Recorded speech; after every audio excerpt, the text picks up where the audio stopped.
माता अन्नपूर्णा की, गंगा मैया की।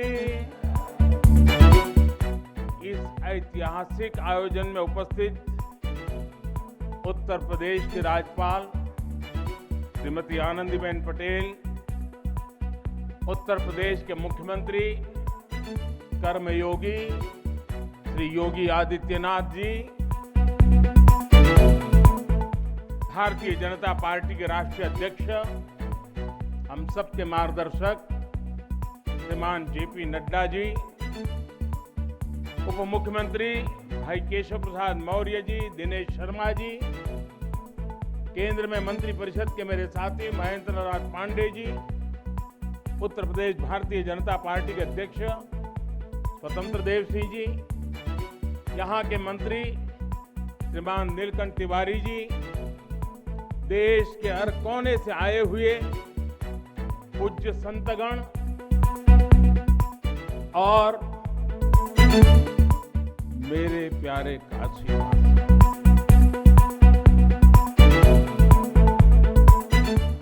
और देश विदेश से इस अवसर के साक्षी बन रहे सभी श्रद्धालु साथीगण, काशी के सभी बंधुओं के साथ बाबा विश्वनाथ के चरणों में हम शीश नवावत है।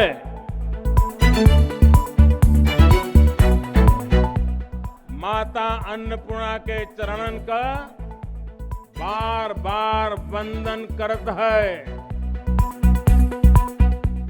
अभी मैं बाबा के साथ साथ नगर कोतवाल काल भैरव जी के दर्शन करके ही आ रहा। देशवासियों के लिए उनका आशीर्वाद लेकर आ रहा। काशी में कुछ भी खास हो, कुछ भी नया हो, तो सबसे पहले मैं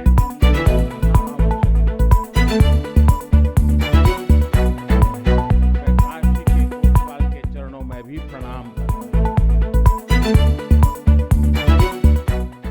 गंगा तरंग रमणीय जटा कलापम, गौरी निरंतर विभूषित वाम भागम, नारायण प्रिय मनंग मदापहारम, वाराणसी पुरपतिम भज विश्वनाथ।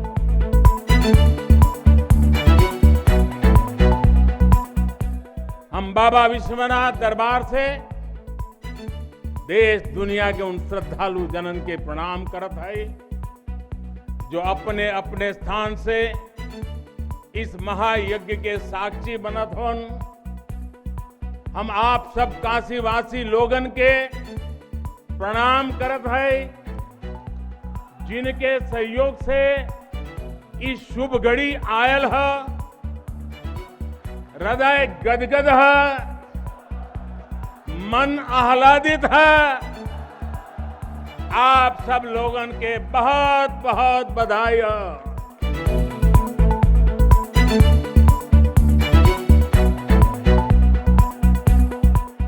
साथियों, हमारे पुराणों में कहा गया है कि जैसे ही कोई काशी में प्रवेश करता है, सारे बंधनों से मुक्त हो जाता है। भगवान विश्वेश्वर का आशीर्वाद, एक अलौकिक ऊर्जा यहां आते ही हमारे अंतर आत्मा को जागृत कर देती है। और आज तो इस चीर चैतन्य काशी की चेतना में एक अलग ही स्पंदन है। आज आदि काशी की अलौकिकता में एक अलग ही आभा। आज शाश्वत बनारस के संकल्पों में एक अलग ही सामर्थ्य दिख रहा है। हमने शास्त्रों में सुना है, जब भी कोई पुण्य अवसर होता है तो सारे तीर्थ, सारी देवीय शक्तियां बनारस में बाबा के पास उपस्थित हो जाती है।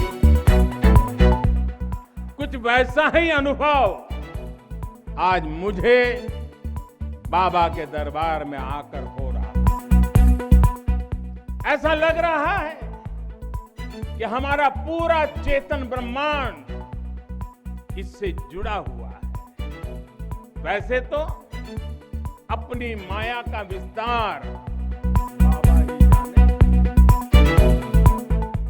लेकिन जहां तक हमारी मानवीय दृष्टि जाती है, विश्वनाथ धाम के इस पवित्र आयोजन के इसे समय पर इस समय पूरा विश्व जुड़ा हुआ है। साथियों, आज भगवान शिव का प्रिय दिन सोमवार है। आज विक्रम संवत 2078 मार्गशीर्ष शुक्ल पक्ष दशमी तिथि एक नया इतिहास रच रही है।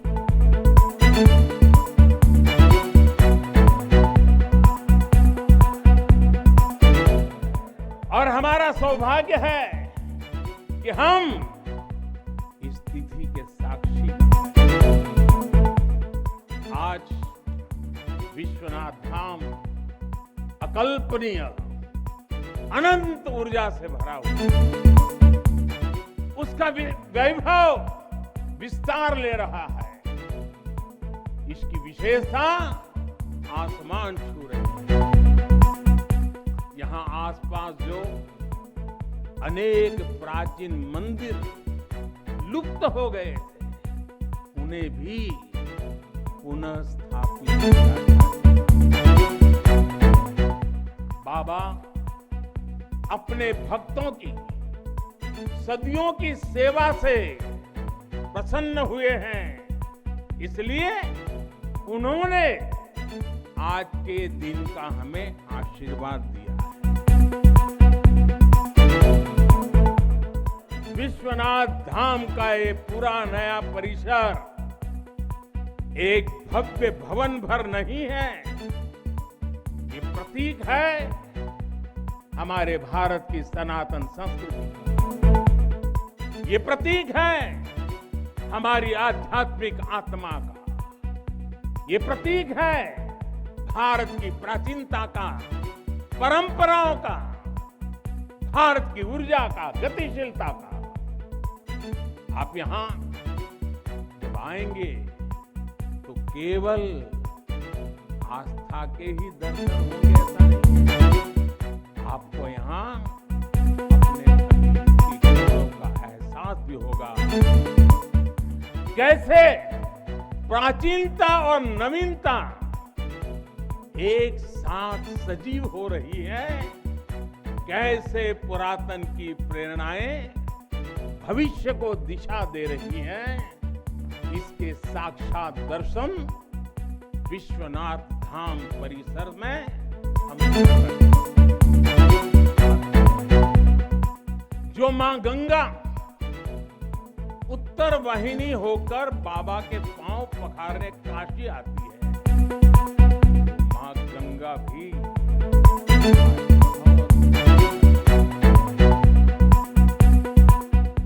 अब जब हम भगवान विश्वनाथ के चरणों में प्रणाम करेंगे, ध्यान लगाएंगे, तो मां गंगा को स्पर्श करती हुई हवा हमें स्नेह देगी। और जब मां गंगा उन्मुक्त होगी, प्रसन्न होगी, तो बाबा के ध्यान में हम गंग तरंगों की कलकल, गंग तरंगों की कलकल का दैवीय अनुभव भी कर सकेंगे। बाबा विश्वनाथ सबके हैं, मां गंगा सबकी है, उनका आशीर्वाद सबके लिए है। लेकिन समय और परिस्थितियों के चलते बाबा और मां गंगा की सेवा की ये सुलभता मुश्किल हो चली। यहां हर कोई आना चाहता था, लेकिन रास्तों और जगह की कमी हो गई। बुजुर्गों के लिए, दिव्यांगों के लिए यहां आने में बहुत कठिनाई हुई। लेकिन अब विश्वनाथ धाम यहां हर किसी के लिए पहुंचना सुगम हो गया। हमारे दिव्यांग भाई बहन, बुजुर्ग माता पिता सीधे बोर्ड से जेटी तक आएंगे। जेटी से घाट तक आने के लिए भी एस्केलेटर लगाए गए हैं, वहां से सीधे मंदिर तक आ सके। संकरे रास्तों की वजह से दर्शन के लिए जो घंटों तक का इंतजार, जो परेशानी हो, वो भी पहले यहां जो मंदिर क्षेत्र केवल 3000 वर्ग फीट में था, वो अब करीब 5 लाख वर्ग फीट का हो गया।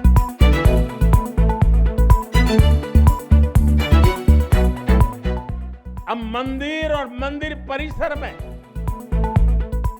50, 60, 70 हजार श्रद्धालु आ सकते हैं। यानी पहले मां गंगा का दर्शन स्नान और वहां से सीधे विश्वनाथ धाम। तो है हर हर महादेव। साथियों, जब मैं बनारस आया था, एक विश्वास लेकर आया। विश्वास अपने से ज्यादा बनारस के लोगों पर था, आप पर था। आज हिसाब किताब का समय नहीं है, लेकिन मुझे याद है तब कुछ लोग, ऐसे लोग भी थे जो बनारस के लोगों पर संदेह करते थे। कैसे होगा,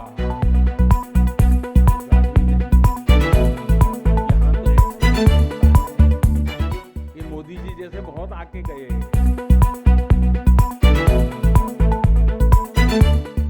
मुझे आश्चर्य होता था कि बनारस के लिए ऐसी धारणाएं, ऐसे तर्क दिए जाने लगे। ये जड़ता बनारस की नहीं थी, हो भी नहीं सकती थी। थोड़ी बहुत राजनीति थी, थोड़ा बहुत कुछ लोगों का निजी स्वार्थ, इसलिए बनारस पर आरोप लगाए जा रहे हैं।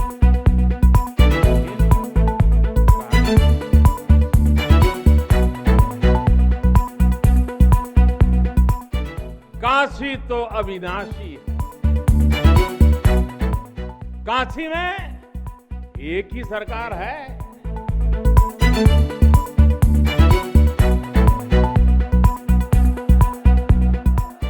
जिनके हाथों में डमरू है, उनकी सरकार है।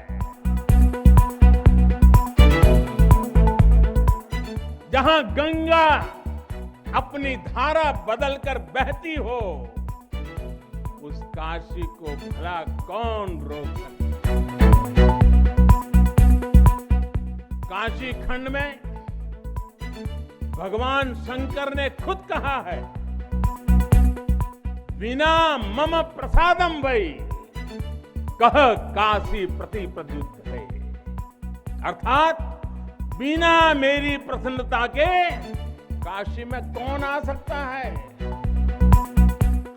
कौन इसका सेवन कर सकता है? काशी में महादेव की इच्छा के बिना न कोई आता है और न यहां उनकी इच्छा के बिना। यहां जो कुछ होता है महादेव की इच्छा से होता है। ये जो कुछ भी हुआ है महादेव ने ही किया है।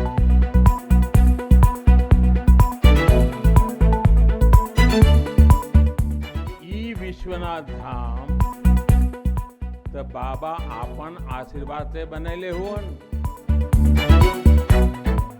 उनकर इच्छा के बिना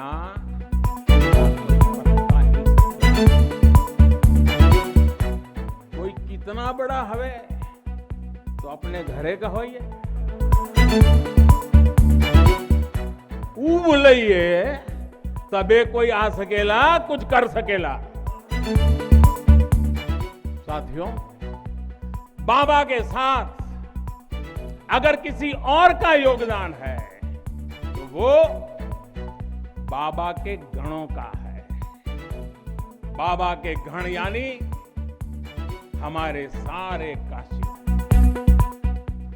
काशीवासी जो खुद महादेव के ही रूप हैं।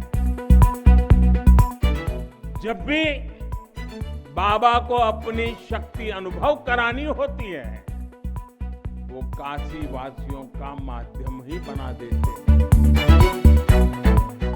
फिर काशी करती है और दुनिया देखती है।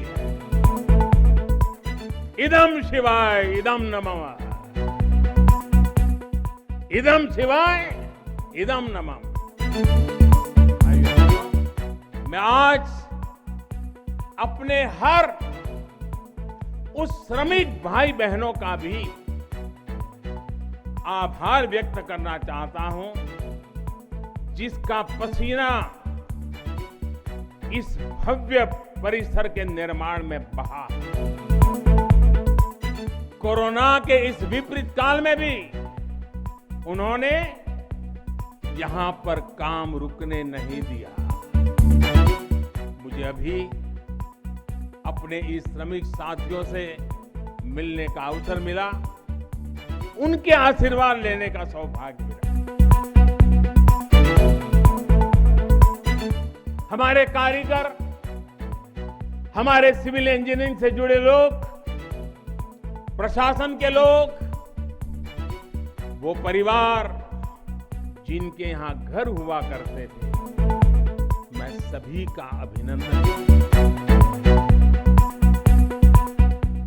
और इन सबके साथ मैं यूपी सरकार, हमारे कर्मयोगी मुख्यमंत्री योगी आदित्यनाथ जी का भी और उनकी पूरी टीम का भी अभिनंदन करता हूं, जिन्होंने काशी विश्वनाथ धाम परियोजना को पूरा करने के लिए दिन रात एक कर दिया। साथियों, हमारी इस वाराणसी ने युगों को जिया है, इतिहास को बनते बिगड़ते देखा है। कितने ही कालखंड आए गए, कितनी ही सल्तनतें उठी और मिट्टी में मिल गई, फिर भी बनारस बना हुआ है। बनारस अपना रस बिखेर रहा है। बाबा का ये धाम शाश्वत ही नहीं रहा है, इसके सौंदर्य ने भी हमेशा संसार को आश्चर्यचकित और आकर्षित किया है। हमारे पुराणों में प्राकृतिक आभा से घिरी काशी के ऐसे ही दिव्य स्वरूप का वर्णन किया गया है। अगर हम ग्रंथों को देखेंगे, शास्त्रों को देखेंगे, इतिहासकारों ने भी वृक्षों, सरोवरों, तालाबों से घिरी काशी के अद्भुत स्वरूप का बखान किया है। लेकिन समय कभी एक चलता, आतताइयों ने इस नगरी पर आक्रमण किए, इसे ध्वस्त करने के प्रयास किए। औरंगजेब के अत्याचार, उसके आतंक का इतिहास साक्षी है। जिसने सभ्यता को तलवार के बल पर बदलने की कोशिश की, जिसने संस्कृति को कट्टरता से कुचलने की कोशिश की, लेकिन इस देश की मिट्टी बाकी दुनिया से कुछ अलग है। यहां अगर औरंगजेब आता है तो शिवाजी भी उठ खड़े होते। अगर कोई सालार मसूद इधर बढ़ता है तो राजा सुहेलदेव जैसे वीर योद्धा उसे हमारी एकता की ताकत का एहसास करा देते हैं। और अंग्रेजों के दौर में भी वॉरेन हेस्टिंग का क्या हाल काशी के लोगों ने किया। ये तो काशी के लोग समय समय पर बोलते रहते हैं और काशी की जुबान पे निकलता है, घोड़े पर हौदा और हाथी पर जिन जान लेकर भागल वॉरेन हेस्टिंग। साथियों, आज समय का चक्र देखिए, आतंक के वो पर्याय इतिहास के काले पन्नों तक सिमट कर रह गए हैं। और मेरी काशी आगे बढ़ रही है, अपने गौरव को फिर से नई भव्यता दे रही है। साथियों, काशी के बारे में मैं जितना बोलता हूं उतना डूबता जाता हूं, उतना ही भावुक हो जाता हूं। काशी शब्दों का विषय नहीं है, काशी संवेदनाओं की सृष्टि है। काशी वो है जहां जागृति ही जीवन है। काशी वो है जहां मृत्यु भी मंगल है। काशी वो है जहां सत्य ही संस्कार है। काशी वो है जहां प्रेम ही परंपरा है। भाइयों बहनों, हमारे शास्त्रों ने भी काशी की महिमा गाते और गाते हुए आखिर में क्या कहा? नेति नेति ही कहा। यानी जो कहा उतना ही नहीं है, उससे भी आगे कितना कुछ है। हमारे शास्त्रों ने कहा है, शिवम ज्ञायन इति ब्रूयो, शिवः शब्दार्थ चिंतका, अर्थात शिव शब्द का चिंतन करने वाले लोग शिव को ही ज्ञान कहते हैं। इसलिए ये काशी शिवमयी है, ये काशी ज्ञानमयी है। और इसलिए ज्ञान, शोध, अनुसंधान ये काशी और भारत के लिए स्वाभाविक निष्ठा रहे। भगवान शिव ने स्वयं कहा है, सर्व क्षेत्रेषु भूपृष्ठे, सर्व क्षेत्रेषु भूपृष्ठे काशी क्षेत्रम च मे वपु, अर्थात धरती के सभी क्षेत्रों में काशी साक्षात मेरा ही शरीर। इसलिए यहां का पत्थर, यहां का हर पत्थर शंकर है। इसलिए हम अपनी काशी को सजीव मानते हैं और इसी भाव से हमें अपने देश के कण कण में मातृभाव का बोध होता है। हमारे शास्त्रों का वाक्य है, दृश्यते स्वर्ग सर्वे है, काश्यम विश्वेश्वर तथा, यानी काशी में सर्वत्र हर जीव में भगवान विश्वेश्वर के ही दर्शन होते हैं। इसलिए काशी जीवत्व को सीधे शिवत्व से जोड़ती है। हमारे ऋषियों ने भी कहा है, विश्वेश्वम शरणम याया समे बुद्धि प्रदास्यते, अर्थात भगवान विश्वेश्वर की शरण में आने पर समबुद्धि व्याप्त हो जाती है। बनारस वो नगर है जहां से जगत गुरु शंकराचार्य को श्री डोम राजा की पवित्रता से प्रेरणा मिली। उन्होंने देश को एकता के सूत्र में बांधने का संकल्प लिया। ये वो जगह है जहां भगवान शंकर की प्रेरणा से गोस्वामी तुलसीदास जी ने रामचरितमानस जैसी अलौकिक रचना की। यहीं की धरती सारनाथ में भगवान बुद्ध का बोध संसार के लिए प्रकट हुआ।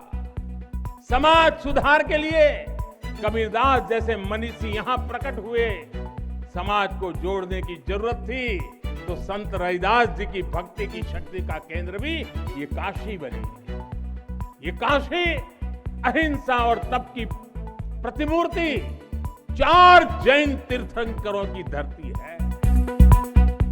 राजा हरिश्चंद्र की सत्यनिष्ठा से लेकर वल्लभाचार्य और रामानंद जी के ज्ञान तक, चैतन्य महाप्रभु और समर्थ गुरु रामदास के से लेकर स्वामी विवेकानंद और मदन मोहन मालवीय तक कितने ही ऋषियों और आचार्यों का संबंध काशी की पवित्र धरती से रहा।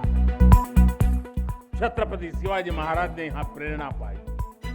रानी लक्ष्मीबाई से लेकर चंद्रशेखर आजाद तक कितने ही सेनानियों की कर्मभूमि जन्मभूमि काशी रही है।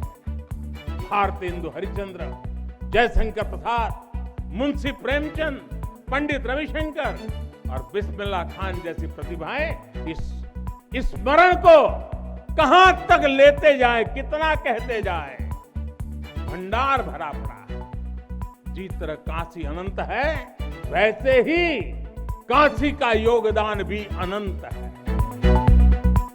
काशी के विकास में इन अनंत पुण्य आत्माओं की ऊर्जा शामिल है। इस विकास में भारत की अनंत परंपराओं की विरासत शामिल है। इसलिए हर मत मतांतर के लोग, हर भाषा वर्ग के लोग यहां आते हैं तो यहां से अपना जुड़ाव महसूस करते हैं। साथियों, काशी हमारे भारत की सांस्कृतिक, आध्यात्मिक,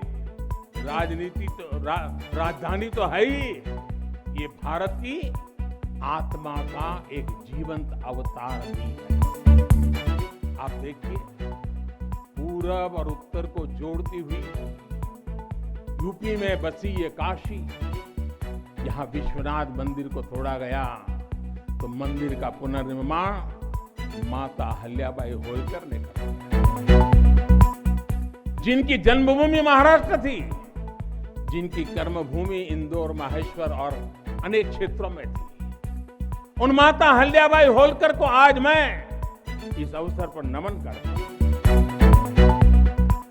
200-250 साल पहले उन्होंने काशी के लिए इतना कुछ किया, तब के बाद काशी के लिए इतना काम अब हुआ। साथियों, बाबा विश्वनाथ मंदिर की आभा बढ़ाने के लिए पंजाब से महाराजा रणजीत सिंह ने 23 मण सोना चढ़ाया था। इसके शिखर पर सोना मढ़वाया था। पंजाब से पूज्य गुरु नानक देव जी भी काशी आए थे, यहां सत्संग किया था। दूसरे सिख गुरुओं का भी काशी से विशेष रिश्ता रहा था। पंजाब के लोगों ने काशी के पुनर्निर्माण के लिए दिल खोलकर दान दिया था। पूरब में बंगाल की रानी भवानी ने बनारस के विकास के लिए अपना सब कुछ अर्पण किया। मैसूर और दूसरे दक्षिण भारतीय राजाओं का भी बनारस के लिए बहुत बड़ा योगदान रहा है। एक ऐसा शहर है जहां आपको उत्तर, दक्षिण, नेपाली, लगभग हर तरह की शैली के मंदिर दिख जाएंगे। विश्वनाथ मंदिर इसी आध्यात्मिक चेतना का केंद्र रहा और अब ये विश्वनाथ धाम परिसर अपने भव्य रूप में इस चेतना को और ऊर्जा देगा। साथियों, दक्षिण भारत के लोगों की काशी के प्रति आस्था, दक्षिण भारत का काशी पर और काशी का दक्षिण भारत पर प्रभाव हम सब भली भांति जानते हैं। एक ग्रंथ में लिखा है, तेनो पयाथेन कदाचनात् वाराणसीम पाप निवारण आवादी वाणी बलिना सविष्यन विलोक्य लीला वासरे विलिप्ता। कन्नड़ भाषा में कहा गया है, यानी जब सदगुरु माधवाचार्य जी अपने शिष्यों के साथ चल रहे थे तो उन्होंने कहा था कि काशी के विश्वनाथ पाप का निवारण करते हैं। उन्होंने अपने शिष्यों को काशी के वैभव और उसकी महिमा के बारे में भी समझाया। साथियों, सदियों पहले की ये भावना निरंतर चली आ रही है। मां कवि सुब्रमण्यम भारती काशी प्रवास ने जिनके जीवन की दिशा बदल दी, उन्होंने एक जगह लिखा है, तमिल में लिखा है, काशी नगर पुलवर पेसुम उरई दान कांजी इल के पदर कोर खरुबी सेवों, यानी काशी नगरी के संत कवि का भाषण कांचीपुर में सुनने का साधन बनाएंगे। काशी से निकला हर संदेश ही इतना व्यापक है कि देश की दिशा बदल देता है। वैसे मैं एक बात और कहूंगा, मेरा पुराना अनुभव है, हमारे घाट पर रहने वाले, नाव चलाने वाले कई बनारसी साथी तो, और आपने भी कभी अनुभव किया होगा, तमिल, कन्नड़ा, तेलुगु, मलयालम इतनी फर्राटेदार तरीके से बोलते हैं कि लगता है कि कहीं केरला, तमिलनाडु या कर्नाटक तो नहीं आ गए। अब इतना बढ़िया बोलते हैं। साथियों, भारत की हजारों सालों की ऊर्जा ऐसे ही तो सुरक्षित रही है, संरक्षित रही है। जब अलग अलग स्थानों के क्षेत्रों के सूत्र से जुड़ते हैं तो भारत एक भारत श्रेष्ठ भारत के रूप में जागृत होता है। इसलिए हमें सौराष्ट्र सोमनाथम से लेकर अयोध्या, मथुरा, माया, काशी, कांची, अवंतिका का हर दिन स्मरण करना सिखाया जाता है। हमारे यहाँ तो 12 ज्योतिर्लिंगों के स्मरण का ही फल बताया गया है। तस्य तस्य फल प्राप्ति ही भविष्यति न संशय, यानी सोमनाथ से लेकर विश्वनाथ तक 12 ज्योतिर्लिंगों का स्मरण करने से हर संकल्प सिद्ध हो जाता है। इसमें कोई संशय ही नहीं है।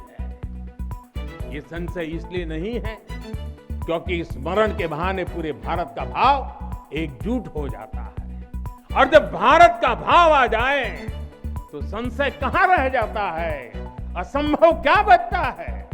साथियों, ये भी सिर्फ संयोग नहीं है कि जब भी काशी ने करवट ली है, कुछ नया किया है, देश का भाग्य भी बदला। बीते 7 वर्षों से काशी में चल रहा विकास का महायज्ञ आज एक नई ऊर्जा को प्राप्त कर रहा है। काशी विश्वनाथ धाम का लोकार्पण भारत को एक निर्णायक दिशा देगा, एक उज्जवल भविष्य की तरफ ले जाएगा। ये परिसर साक्षी है हमारे सामर्थ्य का, हमारे कर्तव्य का। अगर सोच लिया जाए, ठान लिया जाए तो असंभव कुछ भी नहीं। हर भारतवासी की भुजाओं में वो बल है, हर भारतवासी की भुजाओं में वो बल है जो अकल्पनीय को साकार कर देता है। हम तप जानते हैं, हम तपस्या जानते हैं, देश के लिए दिन रात खपना जानते हैं।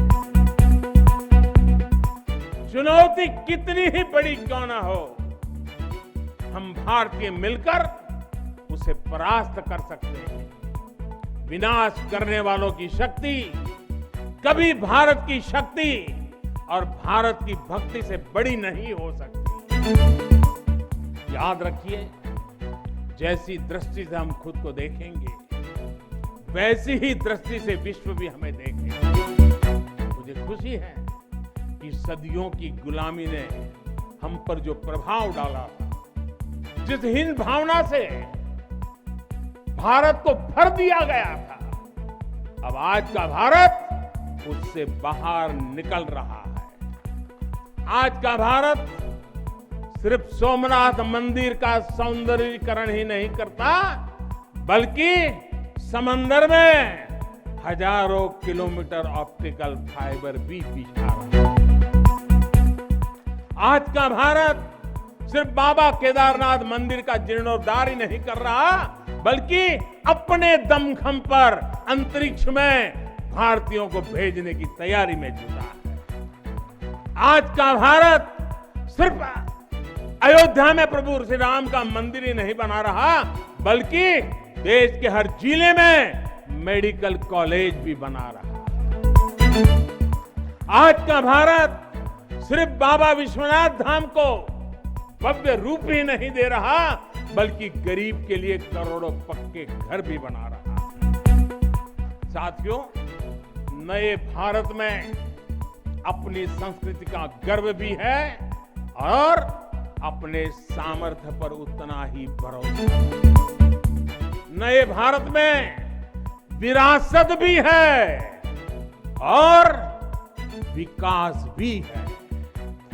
आप देखिए, अयोध्या से जनकपुर आना जाना आसान बनाने के लिए राम जन्म की मार्ग का निर्माण हो रहा है। आज भगवान राम से जुड़े स्थानों को रामायण सर्किट से जोड़ा जा रहा है और साथ ही रामायण ट्रेन चलाई जा रही है। बुद्ध सर्किट पर ही काम हो रहा है, तो साथ ही कुशीनगर में इंटरनेशनल एयरपोर्ट भी बनाया गया है। करतारपुर साहिब कॉरिडोर का निर्माण किया गया है, तो वहीं हेमकुंड साहिब जी के दर्शन आसान बनाने के लिए रोपवे बनाने की भी तैयारी है। उत्तराखंड में 4 धाम सड़क महापरियोजना पर भी तेजी से काम जारी है। भगवान विट्ठल के करोड़ों भक्तों के आशीर्वाद से श्री संत ज्ञानेश्वर महाराज पालकी मार्ग और संत तुकाराम महाराज पालकी मार्ग का भी काम अभी कुछ हफ्ते पहले शुरू हो चुका है। साथियों, केरला में गुरुवायूर मंदिर हो या तमिलनाडु में कांचीपुरम वेलंकानी, तेलंगाना का जोगलांबा देवी मंदिर हो या फिर बंगाल का बेलूर मठ, गुजरात में द्वारका जी हो या फिर अरुणाचल प्रदेश का परशुराम कुंड, देश के अलग अलग राज्यों में हमारी आस्था और संस्कृति से जुड़े ऐसे अनेकों पवित्र स्थानों पर पूरे भक्ति भाव से काम किया गया है, काम चल रहा है। भाइयों और बहनों, आज का भारत अपनी खोई हुई विरासत को फिर से संजो रहा है। यहां काशी में तो माता अन्नपूर्णा खुद विराजती है। मुझे खुशी है कि काशी से चुराई गई मां अन्नपूर्णा की प्रतिमा 1 शताब्दी के इंतजार के बाद, 100 साल के बाद अब फिर से काशी में स्थापित की जाएगी। माता अन्नपूर्णा की कृपा से कोरोना के कठिन समय में देश ने अपने अन्न भंडार खोल दिए। कोई गरीब भूखा न सोए, इसका ध्यान रखा। मुफ्त राशन का इंतजाम किया। साथियों, जब भी हम भगवान के दर्शन करते हैं, मंदिर आते हैं, कई बार ईश्वर से कुछ मांगते हैं, कुछ संकल्प लेकर भी जाते हैं। मेरे लिए तो जनता जनार्दन ईश्वर का रूप है। मेरे लिए हर भारतवासी ईश्वर का ही अंश है। जैसे सब लोग भगवान के पास जाकर के मांगते हैं, जब मैं आपको भगवान मानता हूं, जनता जनार्दन को ईश्वर का रूप मानता हूं, तो मैं आज आपसे कुछ मांगना चाहता हूं। मैं आपसे कुछ मांगता हूं। मैं आपसे अपने लिए नहीं, हमारे देश के लिए 3 संकल्प चाहता हूं। भूल मत जाना, 3 संकल्प चाहता हूं और बाबा की पवित्र धरती से मांग रहा हूं।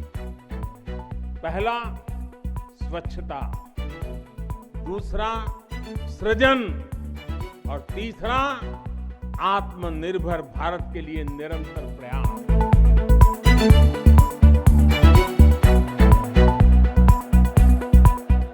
स्वच्छता जीवन शैली होती है, स्वच्छता अनुशासन होती है। ये अपने साथ कर्तव्यों की एक बहुत बड़ी श्रृंखला लेकर आती है।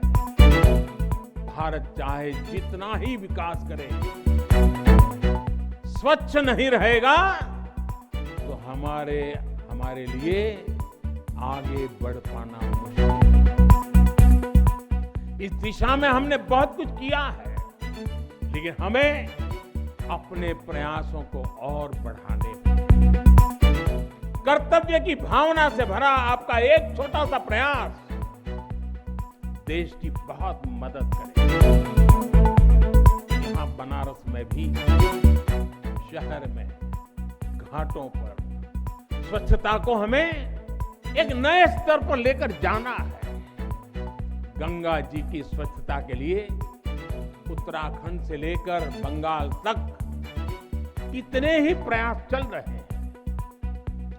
नमामि गंगे अभियान की सफलता बनी रहे, इसके लिए हमें सजग होकर काम करते रहना होगा।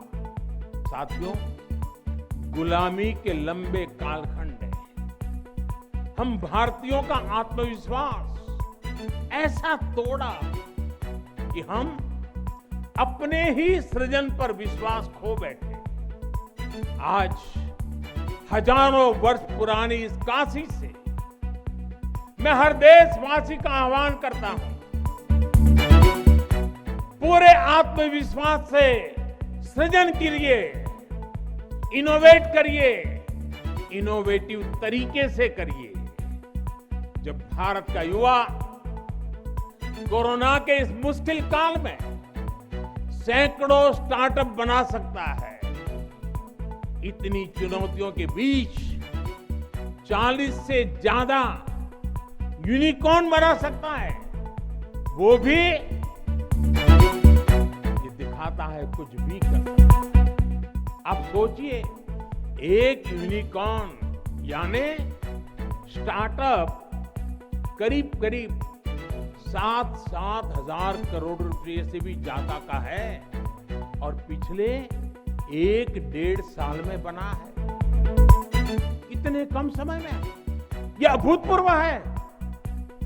हर भारतवासी जहां भी है, जिस भी क्षेत्र में है, देश के लिए कुछ नया करने का प्रयास करेगा, तभी नए मार्ग मिलेंगे, नए मार्ग बनेंगे और हर नई मंजिल। भाई और बहनों, तीसरा एक संकल्प जो आज हमें लेना है, वो है आत्मनिर्भर भारत के लिए अपने प्रयास बढ़ाने का। ये आजादी का अमृत काल है। हम आजादी के 75वें साल में हैं, जब भारत 100 साल की आजादी का समारोह बनाएगा, तब का भारत कैसा होगा, इसके लिए हमें अभी से काम करना होगा। और इसके लिए जरूरी है हमारा आत्मनिर्भर। जब हम देश में बनी चीजों पर गर्व करेंगे, जब हम लोकल के लिए वोकल होंगे, जब हम ऐसी चीजों को खरीदेंगे जिसे बनाने में किसी भारतीय का पसीना बहा हो, तो इस अभियान को मदद करेंगे। अमृत काल में भारत 130 करोड़ देशवासियों के प्रयासों से, सबके प्रयासों से आगे बढ़ रहा है। महादेव की कृपा से, हर भारतवासी के प्रयास से हम आत्मनिर्भर भारत का सपना सच होता देखेंगे। इसी विश्वास के साथ मैं बाबा विश्वनाथ के, माता अन्नपूर्णा के, काशी कोतवाल के और सभी देवी देवताओं के चरणों में एक बार फिर प्रणाम करता हूं। इतनी बड़ी तादाद में देश के अलग अलग कोने से पूज्य संत महात्मा पधारे, ये हमारे लिए मुझ जैसे एक सामान्य नागरिक के लिए ये सौभाग्य की पल है। मैं सभी संतों का, सभी पूज्य महात्माओं का सर झुका करके हृदय से अभिनंदन करता हूं, प्रणाम करता हूं। मैं आज सभी काशीवासियों को, देशवासियों को फिर से बधाई देता हूं, बहुत बहुत शुभकामनाएं देता हूं।